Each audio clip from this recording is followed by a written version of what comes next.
So, Oo. nung time na kayo pa ng ex mo na si TBF, for sure, for 10 years, 'di ba? Mm. Para kayong husband and wife niya na lahat, Mm. nagkukuwento mo. Yeah, yeah. So, ano yung mga natatandaan mong kwento niya sa'yo patungkol muna kay Lisa Marcos?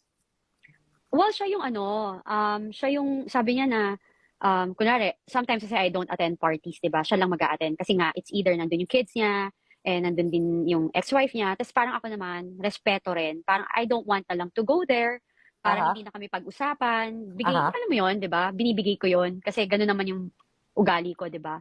Parang I have nothing to prove naman. So yes. siya nagsasabi na, "Ano ba naman 'yan? Kahit sa party yung mga bata ino-offeran." Alam mo, yung gano'n. Sabi ko, "Ha?" Sabi ko, Ino-offeran "Ano?" ng Ng polvoron.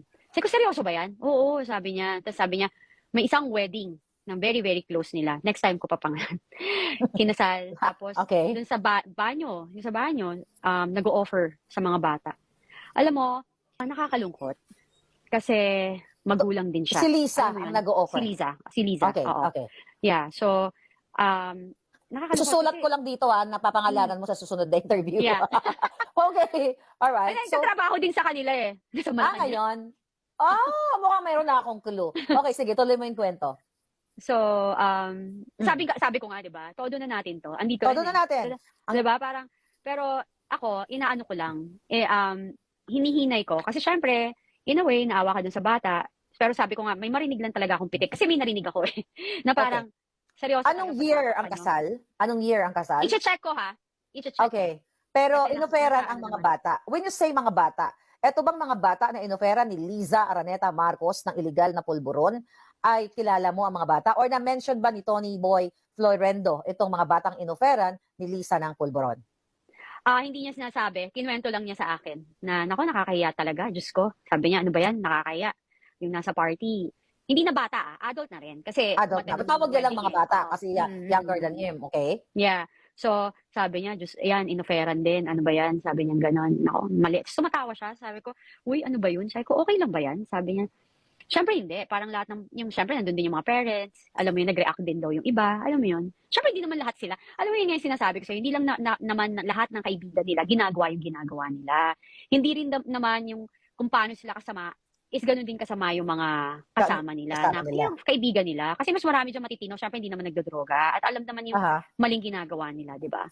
So, Yeah. etong wedding na 'to masasabi mo ba kung saang church o ano ang venue? Batangas.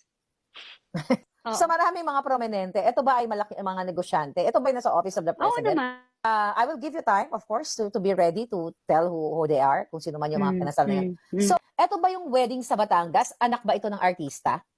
Hindi. Mali yung nag-comment dyan. Okay, mali daw palangga. Ano pa yung mga naikwento ni Tony Boy sa'yo na patungkol? Total, we talk about hearsay witness. Di Hmm, ba? hmm, Now, mhm, we're talking this part na to is a hearsay witness. Kasi ikaw, mhm, hindi mo siya na-witness. Ayon lang kay Tony Boy. Alright? mhm, mhm, Yung na-witness mo, mhm, napag-usapan na natin, unless mhm. kung meron ka pang gustong i-reveal. Yeah. So, itong hearsay, alright? Ayon kay Tony Boy, ano pa yung naikwento niya patungkol dito kay Liza Marcos about the pulburon, about the Ah, tsuktsakan? tsuktsakan talaga. Ay, kasi may nakarating sa akin na information, I don't know kung napanood mo, Mhm, na may PSG, yung unang nakarating sa akin na info is nagpatiwakal. Yun lang daw pala ang palabas nila, pero hmm, intentionally, by accident, ay ayon sa aking source, ay talagang tinarget yung buhay niya. The reason why, nahuli niya si Zatanas at yung PSG na nagtsuktsakan hmm, sila dahil sila ay hmm. bangag na bangag. Aside from that, na nag-offer si Lisa ng pulburon, so may nakwento ba siya tungkol sa tsuktsakan blues or orgy or, swing? Well, Swing? ang Hmm? swinger, yeah. Alam, uso po yan sa mga pulboronic. Kapag bangag ka Oo. na, nagsiswitch kayo ng asawa o ng Hmm, partners, right? hmm, So, may ganyan bang oo. kwento? Kasi may May nakarating ganyan sa siyang akin. kwento sa akin, hindi lang si Liza. Hindi rin din.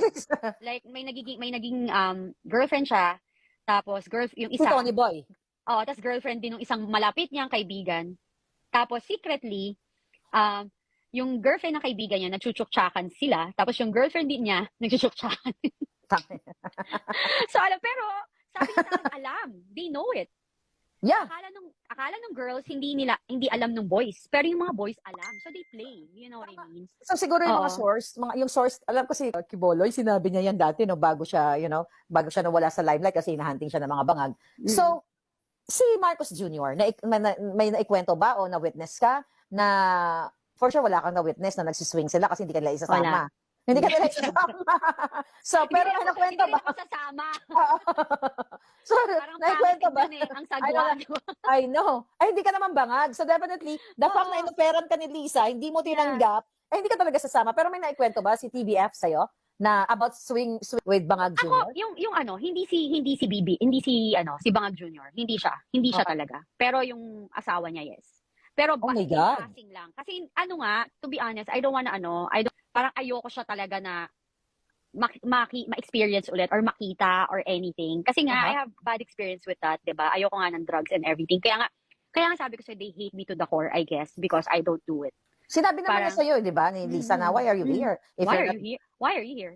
Yeah, why are you here if you're doing the pulveron? Diyos You ko. know, Parang this is only natakot for, ako. Syempre that time, di ba, may fear ka kasi Marcos, yung parang ganun yung thinking ko, di ba?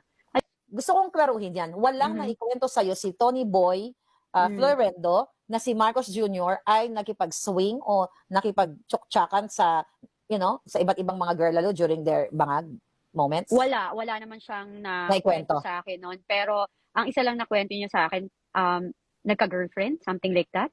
Yun ang nakwento niya sa akin. So Yun lang. yung ba yung ting ting ting ting? Mm. So yun. Tama yun. And fairness, maganda si ting ting ting ting. She's Mhm. beautiful, diba? I don't know her. I don't know her personally. But, Okay.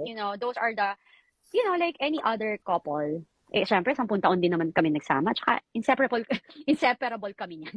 Okay. Alam mo yun, pag lumalabas ako ng bahay, after 15 minutes, sumusunod na yan. Diba? Pag nabasa mo In yung love? mga... In love ang lolo mo sa'yo? Pareho Pero naman alam mo- kami. Pareho Oh, naman kami. Inaamin ko naman yun nung kami. Talaga naman, di ba? Hello, hindi naman ako tatagal eh. Yeah, Hindi ako in mag-TTS, fairness, di ba? alam mo, binalikan ko yung mga Facebook post mo, ano? You were so in love together. You look good Ayan. together. Kaya meron ka mga doon na pa forever. Sabi ko, wala na yung forever. Alam mo, may Kasi nagsabi ganun nga sa kasi yun pag in love ka, di ba? May- No, lang naikwento si TVF na si Marcos Jr. ay nakipag-swing o nakipagpalit ng grupo, Tsuktsakan Blues. Pero si Lisa talaga meron. Oo. Kilala mo yung binanggit na personalidad na katsuktsakan niya? Hindi. Hindi niya nabanggit sa akin. Okay. Pero may ibang nagsabi lang. Pero syempre, parang Okay. sinabi lang eh. Mas gusto ko pag sa kanya nanggagaling. Hindi ako kasi naniniwala pag sabi-sabi ng ibang tao. Ganun kasi ako. Sa kanya lang. Okay, Miss Binag, sa korteng ito, maalala mo ba kung ano o saan exactly sinabi ni TVF sa'yo yung time na yon? Kung matatandaan mo kung anong taon, saan kayo ni Tony Boy nung sinasabi niya sa'yo na si Lisa ay nakipag-swing o tsuktsakan? Actually, after nung namin, kasi di ba may restaurant kami, after, hindi ko matandaan ang year.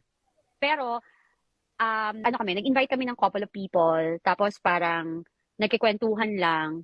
Tapos yun, i-check ko nga kung kailan yung pumunta si BBM sa restaurant ko. May That picture was the kasi time. may time yon sa May phone time mo. yun, Okay. oo. And then, i-check ko yun. Tapos, dun yan, nagkikwentuhan lang kami. Yun nga, yung sabi ko sa'yo, pinag-usapan namin na hindi siya people person, kasi sinabi nga ni Tony Boy na hindi siya bagay maging politician, napipilitan lang, yung ganyan. Kasi nga, umiiwas sa tao, di ba? So, tapos biglang, nakainom kasi si Tony Boy as usual. Nakainom lolo What's mo? new? Diba? Tapos nagkikwento siya sa'yo. Ako may in a way, may ignorante ako sa mga ganyang kalokohan. Yun, in a way, di ba? Hindi naman ako perfect, di ba? Sabi niya, ako yan. Ewan ko dyan, hindi naman maganda, pero... Sera din lolo mo, no? Talaga, no holds bar yung bibig nun. Wala talaga. In fairness doon, pag galit siya sa'yo, yun lang. Ano ang sabi niya yung babae niyan? May pagkasinungaling yan pag galit din sa'yo. Parang magdagdag bawas din siya. Pag sa ako nga di ba? So, dinidescribe niya si Liza Canas na, yung babae niyan, hindi naman maganda. Okay, ano hindi pa? ko alam anong meron. Tapos, mahilig. Mahilig.